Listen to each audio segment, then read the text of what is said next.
ये कौन है महाराज? ये भगवान शिव को प्रसन्न करने के लिए ही ऐसा रूप बनाकर घूमते हैं।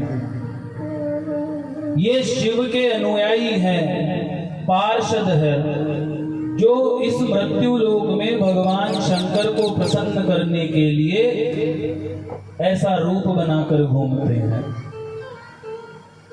शिव पुराण में एक प्रसंग आता है कि जब शिव जी का विवाह हुआ तो शिव जी जब गए तो श्री मैना जी इनकी सास ने मना कर दिया कि मैं तो अपनी छोरी को ब्याह ऐसे छोरा के संग ना करूं, जाके बड़ी बड़ी जटा और जो भभूत लगा के घूमे, भैया मैं तो विवाह ना करूं। सारे देवताओं ने समझाया लेकिन श्री मैना जी नहीं मानी। नारद जी गए। जब भी कोई समस्या होती है तो उसका समाधान ढूंढने का कार्य श्री नारद जी का है। दुनिया के सबसे बड़े मेडिटर यदि कोई है तो वो देव ऋषि नारद है। नारद जी शिव जी के पास गए, हाथ जोड़कर भगवान का गुणगान किया। धन्य हो प्रभु, ऐसी बारात जैसी आपकी निकली, आज तक संसार में किसी की ऐसी बारात। अरे भूत प्रेत पिशाच न जाने कैसे कैसे राक्षस आपकी बारात में आए। भगवान जैसा श्रृंगार आपका हुआ, ऐसा श्रृंगार आज तक किसी दूल्हे का नहीं हुआ। गले में सर्प लहरा रहा है, हुंकार मार रहा है, मुंडों की माला पड़ी हुई है, जटाएं लटक रही है, माथे पे चंद्रमा है, बभूत लगाए हुए हैं, त्रिपुंड धारण किए हुए हैं। बड़ा अद्भुत श्रृंगार है। शिव जी प्रसन्न हुए, बोले नारद जी बड़ी महिमा गा रहे हो, क्या बात हो गई? बोले प्रभु श्रृंगार तो अद्भुत है लेकिन इस श्रृंगार से एक समस्या हो गई। बोले क्या समस्या हुई?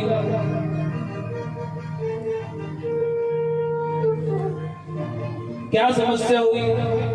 बोले आपकी सासू माँ ने मना कर दिया।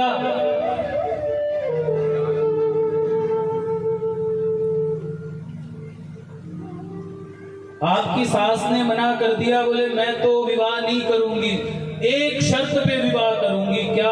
बोले शिव जी बढ़िया रूप बना कर आए, दूल्हा को रूप धारण करके आए, तो ही अपनी छोरी को ब्याह के संग। नारद जी हाथ जोड़कर बोले भगवान बढ़िया रूप धारण कर लो। शिव जी बोले नहीं, मैं अपने रूप को नहीं छोड़ूंगा। बोले भगवान आप नहीं छोड़ोगे? आपकी सासू माँ थाली छोड़कर चली गई, उस थाली में दीपक था, जल का लोटा था, वो सब फेंक कर चली गई। शिव जी समझाने लगे, अरे नारद जी फेंक कर नहीं गई, मेरी सासू बड़ी बुद्धिमान है। अरे जिसके नेत्र में चंद्रमा सूरज और अग्नि है उसे दीपक दिखाने की क्या जरूरत है, और जिसकी जटाओं से गंगा बहती है उसे जल चढ़ाने की क्या जरूरत है? फेंक कर नहीं गई, वो तो सब एक साथ अर्पण करके। नारद जी बोले महाराज बड़े चतुर हो, आपकी बात तो ठीक है, लेकिन अब या तो बताओ जो बाराती आए हैं या को भोजन कैसे कराएं, क्योंकि जब तक दूल्हा नहीं आएगा तब तक कोई बारातियों को भोजन, कम से कम उनके लिए तो रूप बदल दो। तब शिव जी ने वरवेश धारण किया और ऐसो रूप बनायो महाराज, ऐसो श्रृंगार, इतने सुंदर बन गए शिव जी। और इतना सुंदर रूप बनाकर जब द्वार पर गए तो श्री मैना जी देखकर हस्तब्ध रह गए। जो नंदी थे, नंदी ने बड़ा संत का रूप धारण किया।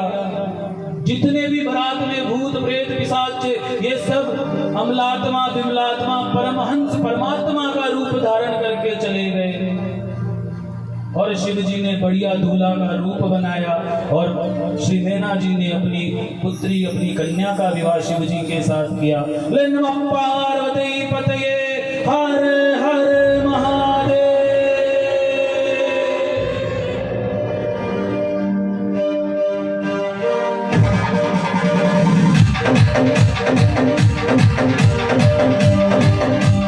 आइए शिव जी की बारात में चलेगा,